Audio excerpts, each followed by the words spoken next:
My name's Alex Goss from The Sun, and I recently had the incredible opportunity to become the first civilian in Britain to take flight in the new Apache AH-64E, the British Army's latest and greatest updated attack helicopter. This is one of the most advanced attack helicopters in the world, and it will revolutionise fighting on the battlefield.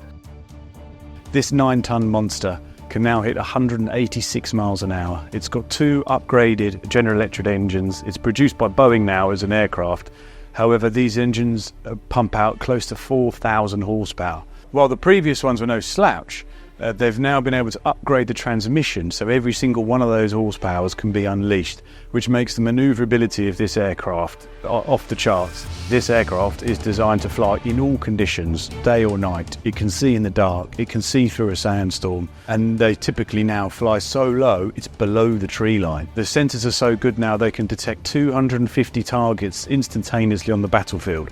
They'll prioritise half of those, and then they'll whittle it down to the most potentially lethal 16 for targeting by the pilots. The gun, which I'm sure many people have seen, 30mm cannon beneath the aircraft, is slaved to the pilot and the gunner's eyesight. Either of them can take over, and then using the monocle on their eye, wherever their head looks, the crosshairs of the gun looks, and wherever those crosshairs are, you do not want to be on the other end of them. I'm Corporal Schilling, 663 Squadron 3 Regiment. What we have here is the 30mm rounds. We have 11 on each clip. Each box contains 10 clips, so that's 110 in total. On the aircraft, we can have up to 1,160 rounds in total, which we load onto via the side of the aircraft, and they go down towards the gun. So this weapon is capable of firing 10 rounds per second. I'm here with Paul, who's one of the instructors here at Watersham Station, and he's going to talk us through some of the incredible new features of this brand new Apache AH-64E attack helicopter. Over to you, Paul. What you'd expect with this helicopter and its job is you're going to be flying at night, you're going to be across in enemy territory, and you're going to be flying low. So you can see straight away the ergonomics of the cockpit in front of you. It's all designed so things can be done by muscle memory. Now, you can see you've got a whole plethora of buttons and switches in front of you, but if you look in, you'll see all of them are slightly different shaped and have different graduations on them, so that you can just feel that nighttime, and you learn with the muscle memory through our training what you're selecting.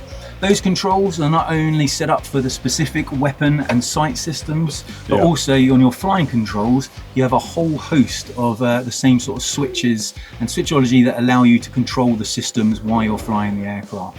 The key thing for that is it means we can have our eyes out of the cockpit and we are looking around, looking for the enemy, looking for the friendly troops that we're looking to help out, but we can still activate everything that we need as we go along. On top of that, we'll be flying around with our monocle, which we can fit up into your eye, and that allows us to take all of our flight information and all of that sighting system through with us. One of the fantastic things about the new helicopter is we've got a new sort of cognitive decision aid system that allows us to speed up that decision-making process. We've effectively got what would be considered the genesis of AI sort of tying in with the aircraft that's feeding information to the pilot about enemy positions, friendly positions, what we're looking at with weapon ranges, the layout of the ground, so that we can think about the tactical situation and what we can do. On top of that, laid in now, we've got a huge host of situational awareness tools that's going to feed information from other assets, coalition forces, that can really paint the entire battle space for us. And it's all about speeding up that decision-making process in the aircraft.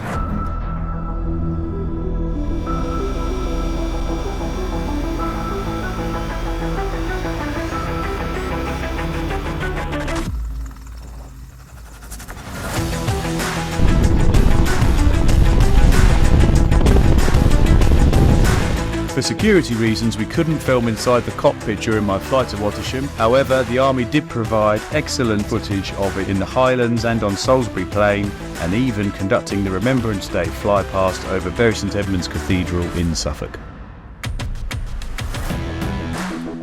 So I'm just back from my first flight in the £50 million Apache AH-64E. Words cannot describe how incredible that machine is. We enjoyed a 45-minute flight. Obviously, we were slightly curtailed by weather conditions, but the beauty of these machines is the only thing that was holding them back was having a civilian on board. Day or night, the lethality and the range of these new helicopters is incredible. We took off from the airfield, performed some high-speed manoeuvres. I even got to practice the fire controls, the latest camera systems, the joined-up weapon alerts it receives from other aircraft. There really isn't any other technology like it. It's going to be a game changer for the battlefield. Okay, so we've just landed, first flight in Apache. How did you find it? Absolutely mind-blowing. You read all the stories, you could look at all the technology, but feeling it firsthand, firstly the power of those new engines combined with the transmission and the rotor blades, that it can stop and do the equivalent of a handbrake turn, but you're in a 50 million pound helicopter traveling at 150 miles an hour in pretty terrible weather. That's a complete game changer. But then the avionics inside and the technology, it's moved on an entire generation. You know, we were practicing looking at targets beyond the line of sight, 3 miles away, and the cameras and the technology are so good you can see through a window. And I got a chance to have a go on the controls as well. Who couldn't have had a more incredible flight? You must be equally delighted to be at the helm of one.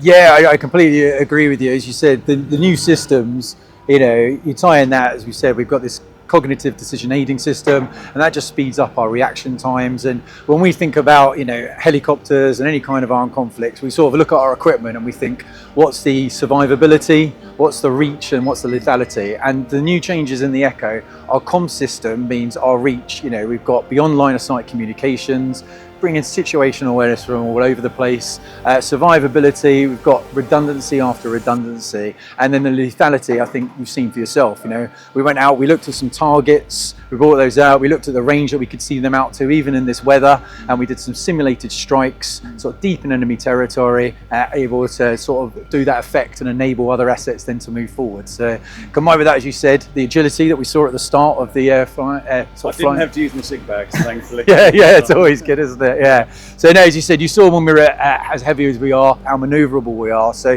yeah, when you think about that agility combined with the systems and the effects we can have, yeah, I love it. It's a fantastic piece of kit, and as you said, it's a bit of a game changer. My name's Lieutenant Colonel Richard Simcock, and I'm the Commanding Officer of 3 Regiment Army Air Corps. We provide One Aviation Brigade Combat Team with attack helicopter capability that we've been showcasing today with Alex.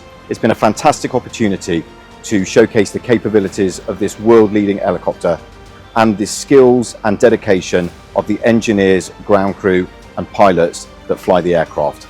And we will be deploying this aircraft later on this summer as part of Exercise Steadfast Defender in Europe. I managed to maintain my cool, just about. Another half an hour I wouldn't have been so sure. But despite the horrendous weather, we still performed some incredible manoeuvres. I got to take out a local water tower. What more could you want from an aircraft?